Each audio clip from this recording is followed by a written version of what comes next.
భరత మహారాజు అనే ఒక గొప్ప రాజు ఉన్నాడు. ఆ, చక్కగా భక్తి మార్గాన్ని ఆచరించాడు. కొన్ని వేల సంవత్సరాలు తన యొక్క ఈ రాజ్యాన్ని పరిపాలించి, అసలు మనం ఉన్నటువంటి ఈ నేలని భారత భూమి అని ఎందుకంటారు, భారతవర్షం అని ఎందుకంటారు? ఎందుకంటే భరత మహారాజు పరిపాలించాడు కాబట్టి దీన్ని భారతవర్షం అంటారు. ఆ, ఆ భరత మహారాజు చక్కగా రాజ్యాన్ని పరిపాలించి ఇక పరిపాలన చాలించి పులహాశ్రమానికి వెళ్ళాడు. అక్కడ గంధకి అనే ఒక నది ప్రవహిస్తుంది. అక్కడ చక్కగా భక్తిని చేస్తున్నాడు.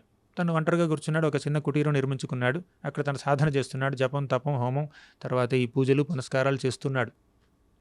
ఒకరోజు ఏం జరిగిందంటే, ఆ నదీ ప్రవాహంలో నది ప్రవహిస్తుంది. ఆ నదిలో నీళ్లు తాగడానికి ఒక జింక పిల్ల వచ్చింది. ఆ జింక గర్భవతి. పక్కనే ఒక పెద్ద సింహం గర్జించింది. ఆ సింహగర్జన విన్నటువంటి ఈ గర్భవతి అయినటువంటి ఈ జింక భయపడింది. భయపడి అలా గెంతింది, పారిపోవడానికి ప్రయత్నించింది. దానివల్ల ఏమిటంటే గర్భస్రావం జరిగింది. అప్పుడు ఆ జింక కడుపులో నుంచి ఒక చిన్న జింక పిల్ల కింద పడింది. ఆ తల్లి జింక మరణించింది. ఇదంతా భరత మహారాజు కళ్ళెదురుగానే జరిగింది.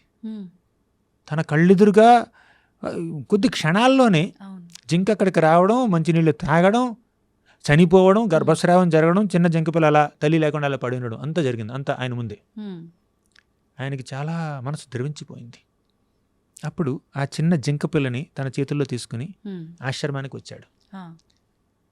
అక్కడ ఆ జింకకు కావాల్సినటువంటి ఆహారాన్ని చక్కగా సమకూరుస్తున్నాడు.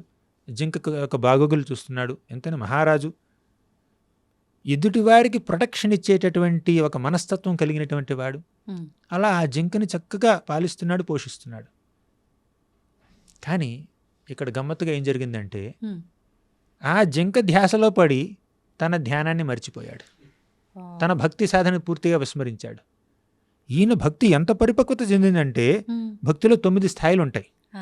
శ్రద్ధ, సాధు సంఘ, భజన క్రియ, ఇలా 9 స్థాయిలు ఉంటాయి. అందులో ఆయన 8వ స్థాయికి వెళ్ళాడు. ఆ స్థాయిని భావ అంటారు.